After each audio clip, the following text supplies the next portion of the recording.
Welcome to The Longer Game, the only show that's dedicated to the future of retail. We bring on real-life people in the retail industry.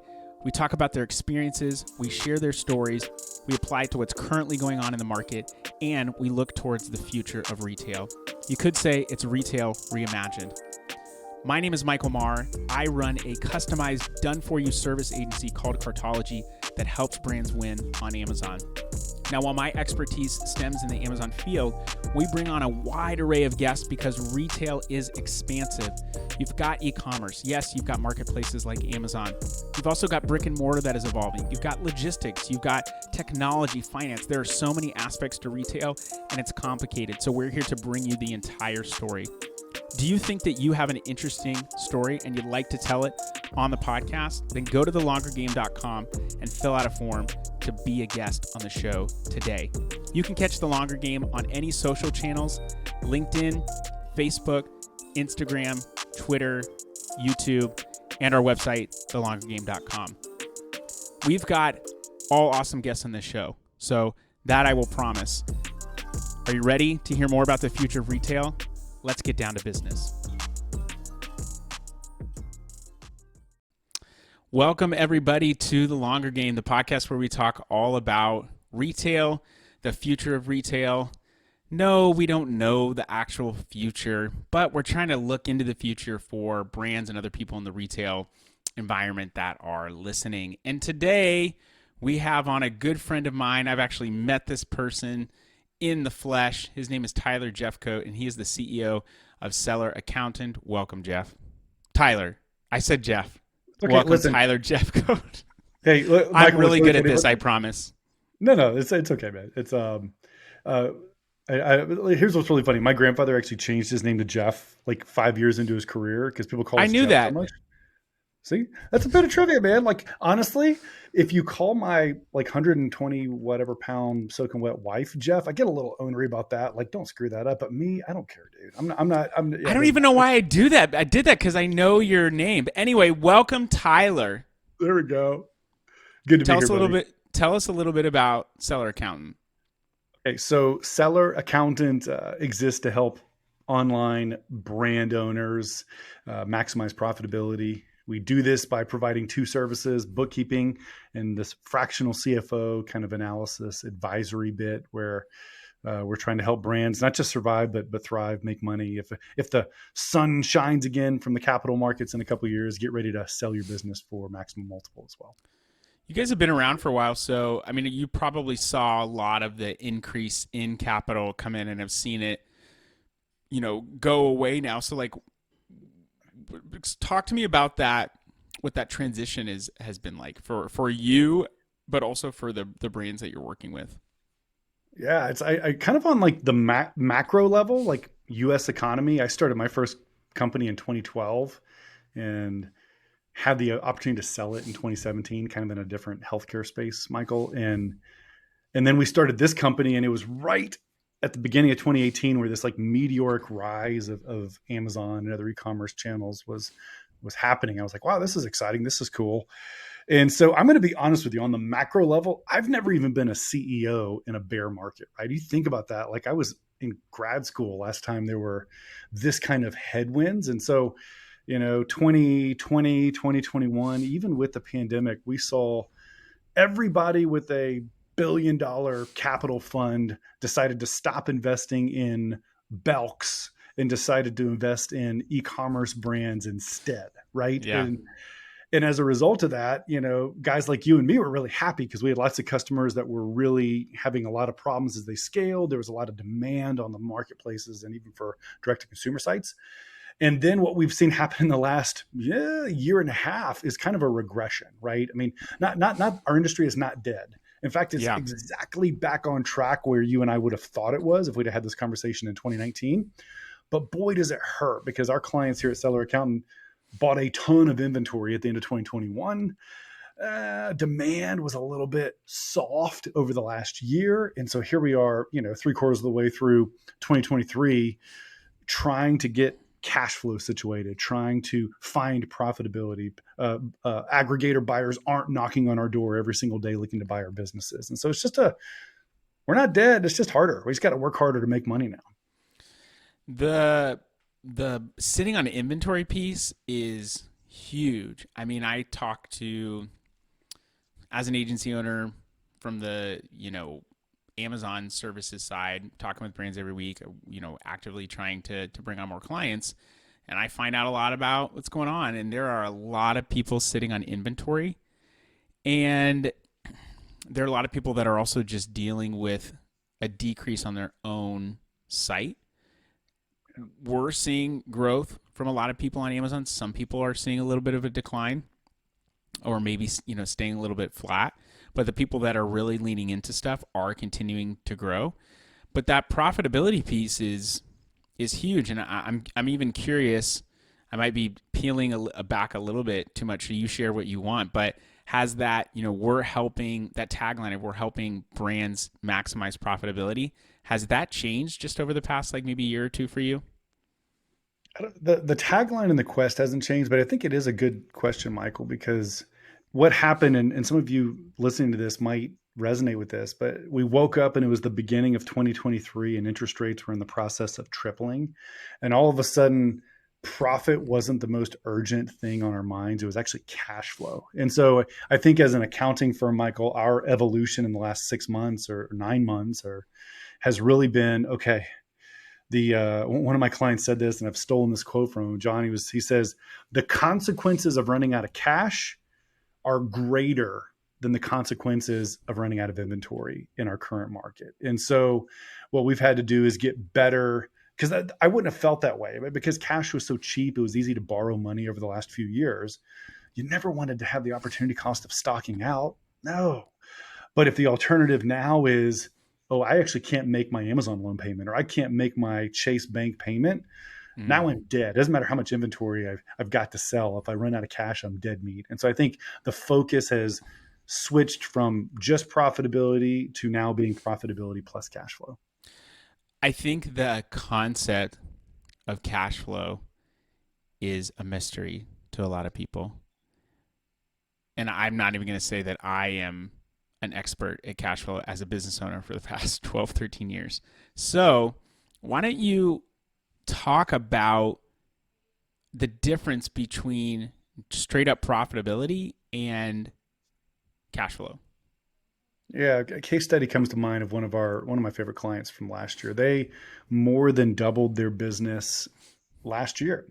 And they made a profit. So you took their sales from their channels minus the cost of goods sold, minus their logistics, minus their advertising, even minus their staffing and all the other kind of overhead, and they had a profit. Not so much of a profit, in fact, that the IRS wanted $100,000 in taxes from them, right? That kind of situation. And yet we got to Ouch. the, I know we got to the spring, and these guys are panicking because they're like, whoa, wait a minute. I've got to stroke up. I think it was like a $95,000 check to the IRS. I do not have $95,000. And so what happens, Michael, especially in a capital intensive business like a retailer, Yeah. in order to double our operation, we end up doubling our SKU complexity. And in doubling our SKU complexity, sometimes we triple the amount of inventory. So instead of the cash sitting in our bank account ready to deploy to buy more marketing or to, hey, listen, mama needs a new car. We got to buy. I mean, like, right. Instead of having that cash available, it's stuck in a warehouse because we have 9 or 10 months worth of inventory all of a sudden instead of like 4 or 5 months. And so what a lot of our sellers came to terms with, and we came to terms with them, by the way, was making a profit is really important. Profit is the price of admission. If you don't have a profitable model, you need to not do this. But if you run out of cash, you can actually have a profitable model and still die and still not survive because you have to be able to manage when this is a great time of year. You and I are recording this kind of right at the beginning of fall here. And a lot of our clients are placing their POs or making those last payments for Q4 product that's Yeah. coming in. Right. So I've just had to part with $100,000 to buy that container from China, but I'm not going to get paid until I sell all those goods between Black Friday and the week before Christmas. And boy, am I going to be feeling the strain between now and then because, my banker doesn't care what I think my future profit's going to be. They wonder how many dollars are sitting in my bank account. Boy, how about that? How about that banker job, man? That would be an interesting job to be. And I've also thought about becoming a lawyer. I've just had to deal with a lot of like legal back and forth between some clients trying to help them, or one specifically uh, do some negotiations with Amazon. And I'm like, man, I think I may have picked the wrong career. There's a lot of work that we're creating for legal teams, and they've got a lot of control in power. Cash flow, profitability, not as sexy as, 7-figure, 8-figure, 9-figure numbers. And those are still good numbers. Like, I'd love to take in 9 figures of revenue, but the complexity of that is much higher. The cost is probably significantly higher, and managing that cost is likely significantly higher. And so I think a lot of business owners, and you're probably seeing this, are making determinations of, do I want to increase revenue if it means profitability may go down, or the complexity may even go up, and the cost to get that revenue is just not worth the stress? I mean, how many of those conversations are you having with brands? Way more than I had a year and a half ago, for sure. I think the logic got a little bit weird. Once again, going back to kind of 2021, even, where the maximum multiple, and what I mean by that is a multiple of your annual profit, maximum multiples were being paid for brands that had really simple, really high growth businesses. And so it was kind of all gas, no brakes was the only strategy. The only strategy was grow as quickly as possible so that you could put together a trailing 12 months that was compelling and try to exit. And I I think mean, it was like 5x of EBITDA, right? Of some of the brands, maybe even more. we saw a couple that were even higher than that. I mean, so we saw this Wow. irrational capital market. Again, they're not investing in Belks anymore, right? They need somewhere to put this money. And yeah, I mean, to your point there, they were paying over multiples for doing things that weren't always the best way to really like steadily grow a brand in a way where you have meaningful relationships. It was really tempting. This is an example that will resonate with you in the advertising world. It was really tempting 2 years ago to overspend to acquire customers, because or to pay that extra air freight to emergency ship product from Asia into America, right? Yep. Yeah. And you could get It's a away lot with it less because tempting there's, now. yeah, no, not as tempting now. Yeah, all of a sudden you're like, whoa, wait a second, $20,000 for a container. I'm going to wait, or whatever I'm going to pay for the air freight. I'm going to wait on that. And something I've always really admired about you, Michael. And like you and I both know a lot of your peers. We love the same people in this space, but it is not normal for your marketing partners to care about your profitability. And I've found that to be really refreshing with you, man. Is just you guys really care about trying to help people generate profitability. And I mean, we don't have a choice but to get better at that now, right? It's not easy anymore. It's just getting a little bit more challenging. Having said that, I don't want to, this doesn't need to be all like rain and clouds here.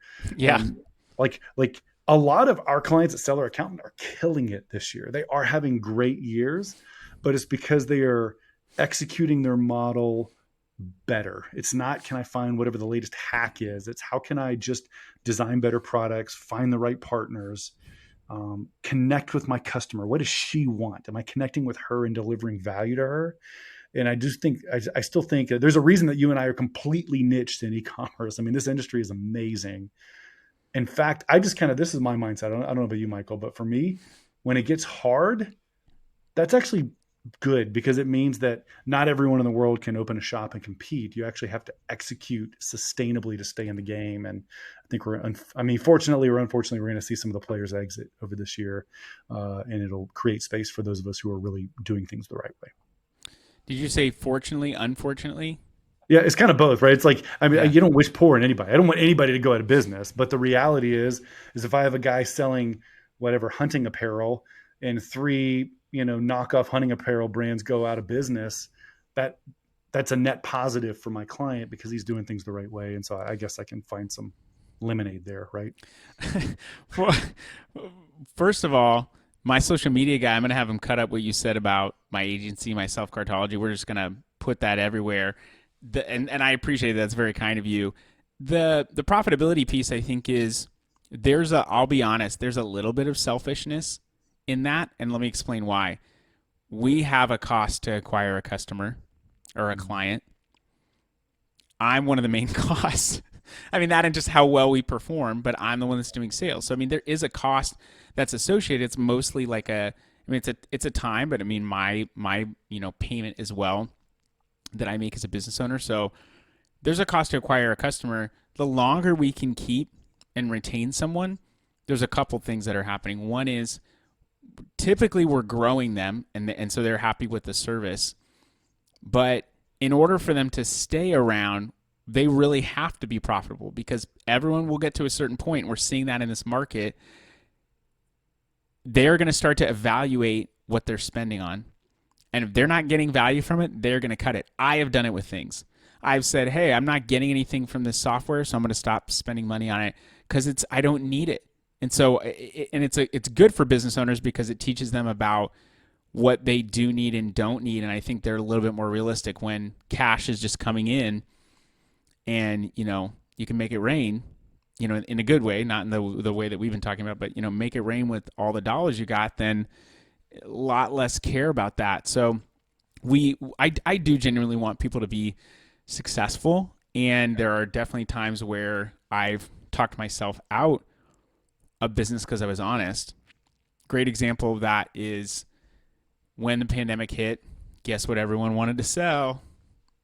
Everyone wanted to sell PPE because, there's a huge demand, but because there's a huge demand, there's also a lot of competition. And I had some prospects who were like, we want to make, we think we could do over $1 million in a year. I said, great, I'll put together some info on what that would take. Yep. I was like, in 12 months, you could probably get to 1.5, but it's going to cost you 1.4. And there were just crickets. And hey, I haven't heard back from you. Oh, we've been at a conference. Okay, any thoughts? Yeah, we're just going to stick to, selling direct to people, selling wholesale. I'm like, okay. I mean, I could have made it seem like it was better than it would be, but 6 months in, you would have been frustrated. So there seems to be a shift on people talking about profitability as well, which I think is good. But I also think humans have really short-term memory. So when things do get better, profitability may or may not, go out of the conversation.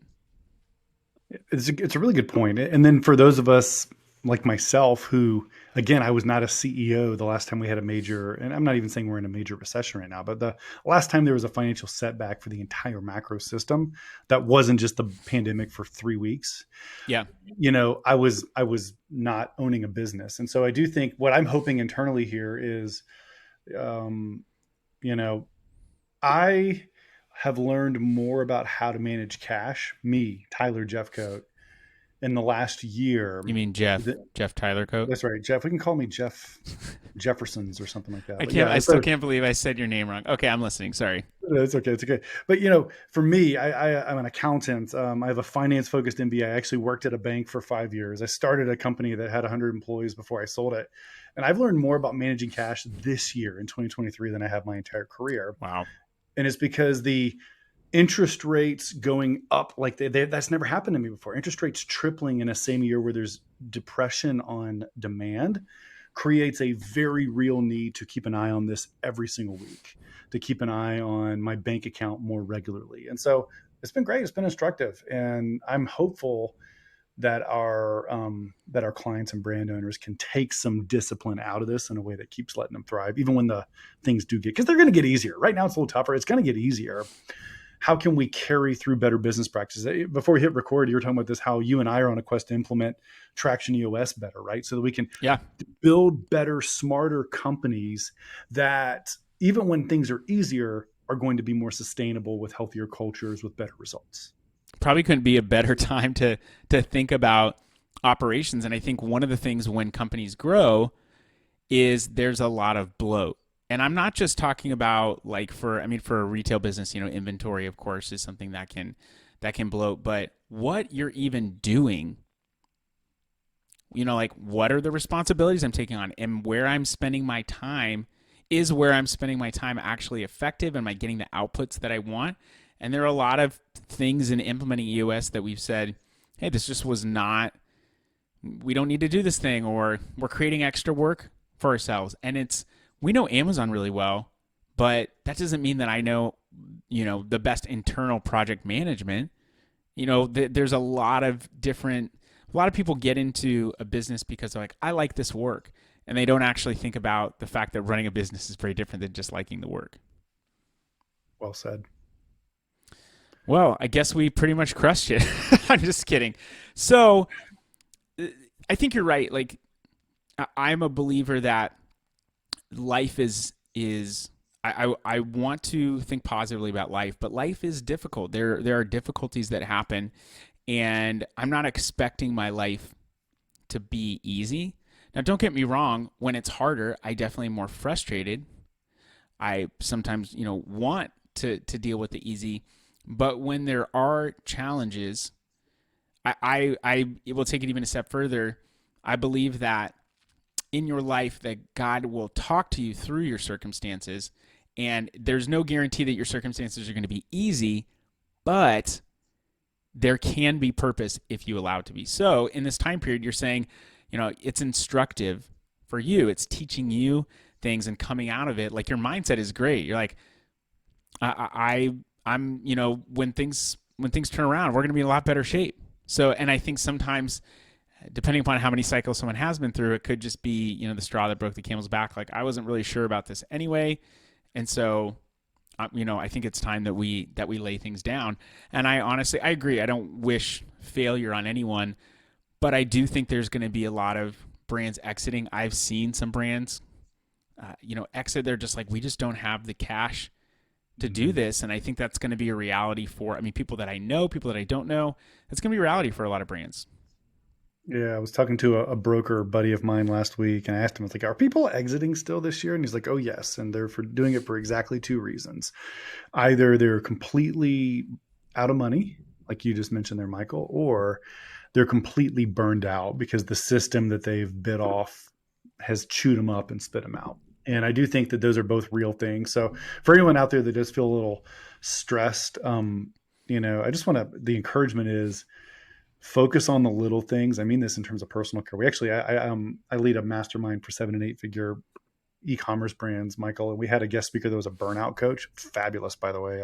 Oh, wow. Okay. I need to connect you with her, have her on your podcast. But like, understanding the things that drive burnout in executives and how it increases the decision fatigue, and it increases the, like, I think I hate my business today feeling that sometimes we get, right? And the thing is, that's normal though, that you'll feel that, but burnout increases it that much more. That's right. And then I think learning how to listen to those cues from ourselves, and making the adjustments to protect our energy. It isn't even about time management anymore. I've been thinking so much about Dan Martell's book, Buy Back Your Time, recently. The book isn't about time. The book's about energy. How do we understand and direct our energy towards the things that, A, give us life, and B, generate value? And anyway, so for what it's worth out there, if you guys are feeling a little burned, you're not alone. Find ways to recharge your own batteries. For me, it would be something like going for a hike or getting outside or unplugging, which is crazy. You and I are on the computers recording this right now. We both have podcasts, we both own companies, but finding ways to disconnect from the day to day so that we can re-envision and lead our companies well. I think right now is an amazing time to generate value. And yeah, so I'm super encouraged and optimistic, to be honest with you. You know how you're having a good podcast is when you just don't even remember that you're recording, and you feel like you're just, talking to someone. And that's exactly how I feel right now. And I'm like, am I doing this right? What's going on? I just feel I'm so comfortable doing this. This is crazy. Anyway, I love what you said. And I think where there is connectivity, you probably need even more intentional disconnection, because there's a lot of strain. And, just looking at my computer 8, 10, sometimes 12 hours a day, if I'm honest, that's a lot of time looking at the computer. And I'm surrounded by windows. I don't go outside when I'm working very often. Like, that's a small thing that I think what I'm getting from what you're saying is a well taken care of business owner can actually make a business be more successful. So whether that's rest, whether that's time away, uh, downtime during the day, vacations, if it's just doing things that energize you, if it's working out, if it's taking a hike, if it's reading, making sure that you're still doing those things, because there are certain periods of building, but you can't just build and grind forever. You will eventually burn out. Yep. And one more kind of nugget to drive that point home, because I think you nailed it there. The company I sold back in 2017 was in the kind of Alzheimer's dementia care healthcare space. And we repeatedly were training families to say, hey, listen, if your spouse were to get the flu or have some kind of a broken leg or some kind of an acute problem, it would be very rational for you to turn your life off, focus 100% of your energy on that problem to help nurse him or her back to health. That would make sense. But as soon as the problem is chronic by its nature, and by the way, being a CEO it creates like a set of chronic problems. Yeah, it We really have to does. we just have to find a new strategy for addressing that stress, because our bodies and our minds weren't well designed to handle level 11 stress for 2 years straight. And so I think one of the common misconceptions that the brand owners I coach start with is, the golden goose in my company is my hero product. And that's actually false. The golden goose in your company is the energy of your visionary. That's the golden goose. And so finding ways to proactively protect your ability, you as the entrepreneur, your ability to manage your energy and your team and your ideas, that gives you the freedom to then make better choices about something mundane like a budget, or decide which products to launch or something like that. Tell me you're implementing EOS without telling me you're implementing EOS. Say things like visionary, integrator, all those kinds of things, and then I know for sure. And for anyone who hasn't read the book Traction, if you are running an entrepreneur organization, I do not get paid for this. I can't vouch if Tyler does or not, but I don't think he does. EOS, it's not so much for me about the book or the name EOS or anything like that. It's really just, it felt like I was reading a devotional, or like someone was like, almost like someone just like conceive. I mean, I guess if you want to liken it to a psychic on the internet, but I don't really call psychics on the internet. I mean, can you call someone on the internet? Yeah, I guess you can. Whatever those Voice. 900 numbers are, but it's like someone can see like, oh, I know exactly what's happening. You're like, yeah, how do they know all this stuff? And it's just like, this guy's been through it before. The whole piece about EOS that I think is so great is it's one, it's telling you you're not alone. That's something I remind brands all the time. They're like, yeah, we can't figure out advertising, or, we're sitting on a lot of inventory. And I'm like, well, first thing is you're not alone. All kinds of brands are dealing with that, big, small. So, take some solace in that.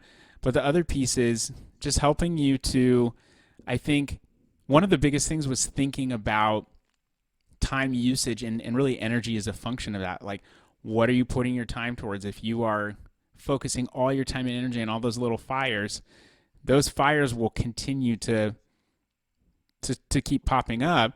But if you focus on building some of the things that will help maybe prevent some of those and make you more functional, it's going to be probably a better usage of time. I'll give you a concrete example of this for us. So I've been flirting with using the kind of EOS methods for years, even with our first company. But we got serious about it about a year ago. And we got serious enough that we hired somebody to help us. Now, we're not just using EOS, we're using other systems. We love a lot of the stuff that's out there. But what I found is during our first couple of months of those weekly meetings and even the quarterly meetings, everything was an emergency. We had so many untended fires that, Yeah, that yeah. the entire first quarter or 2 quarters was like, and you get a fire to fight, and you get a fire to fight. Like, it was all that. But what the amazing thing that happened, Michael, even though this has been objectively a little bit of a harder year for us here in 2023, our company is running so much smoother now that now when we get into a quarterly strategy session, we find ourselves dealing with bigger future problems. And so for me, that's been a real Maybe even tangible. more fun stuff too. Yes. Like, we've already made a policy for that HR thing. It's there. Like, we don't have to do that again. Like, right. It's like, so you're exactly right. Like, it is more fun when you have that structure in place. We were talking about small and light before we got on in our preparatory session. It really was just more like, hey, let's catch up for 15 minutes while I know. I eat my lunch and you fill up your water bottle. Tell tell some of the people about your thoughts on that small and light. For people who don't know, we're talking about Amazon's small and light program. It's under a certain size, certain weight. You get slightly different fees, and it's very hard to be profitable on a low priced item. I mean, some Chinese brands, I guess, are able to do it because the manufacturing costs are so low, but it's really difficult to do. So tell people about, I guess, your perspective on that small and light change. Well, I think those of you guys who sell via FBA know this, but those of you guys who don't, like what fundamentally changed is that Amazon was giving us a price break on the pick and pack per unit FBA fee if we were willing to make our product be less than $12 at one point. And then for a little while, it was less than $10. And then it's back up to $12. And it's kind of been some monkeying back and forth. And so the incentive that created, Michael, for you and me and our brand owners was to take our $15 product and try to engineer it down below whatever that price threshold was, because it gave us an extra dollar of profit that Amazon was kind of eating that extra shipping and not charging us. And so what Amazon has done, since Amazon always consistently acts in Amazon's best interest, is they've done away with that process. And now they have a kind of a simplified small price break if it's a, whatever, if the product is a certain size and a certain price. But here's the point, is if you've been counting on this, if you squeezed every inch out of your product to get into the smaller packaging, and then you did everything you could to engineer it down to get below that $11.99 or whatever the price point was, just know that you need to be testing price increases ASAP. Because what's going to happen is somebody like me, you're going to be mad at me. You're going to get your October P&L or November P&L, and you're going to say, what the heck, dude? I'm losing money all of a sudden here. And it's because you have a smaller set of products. So the things that you could potentially, what do you do about it? So there's two things I would recommend taking a look at if you're kind of victim to the small and light changes. One is immediately try a double pack. I think if you don't already have a double pack, what you realize is that value deliverers like Sam's Club or like Costco don't sell single packs for a reason. The economics don't make sense. So start testing double packs.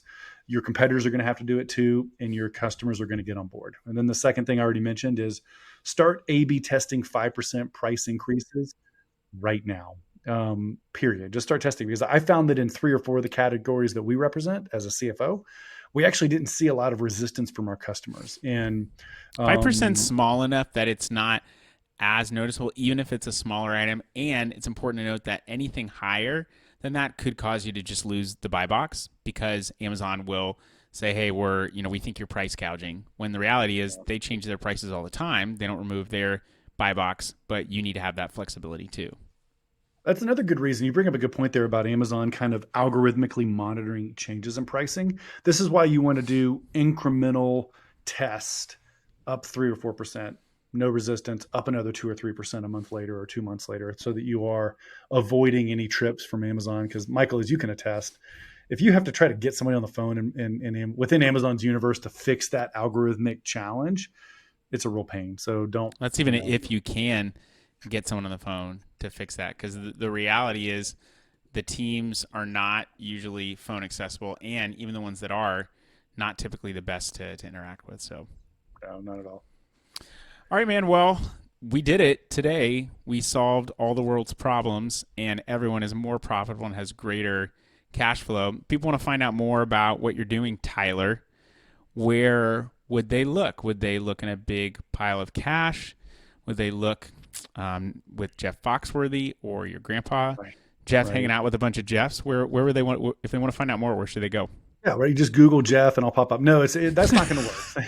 I'm going to do that right now. Yeah, that's right. Who pops up? No. So, selleraccountant.com, selleraccountant.com would be a great place to learn more about our services. If you're bookkeeping is one of those things where you either need help or you don't. If you need help, we'd love to help you. I think the other place that I'd love to just invite people to check out is I also have a podcast. It's called Return on Podcast. Get it? Like ROI, but it's ROP. Right? Oh, I like it. ROP.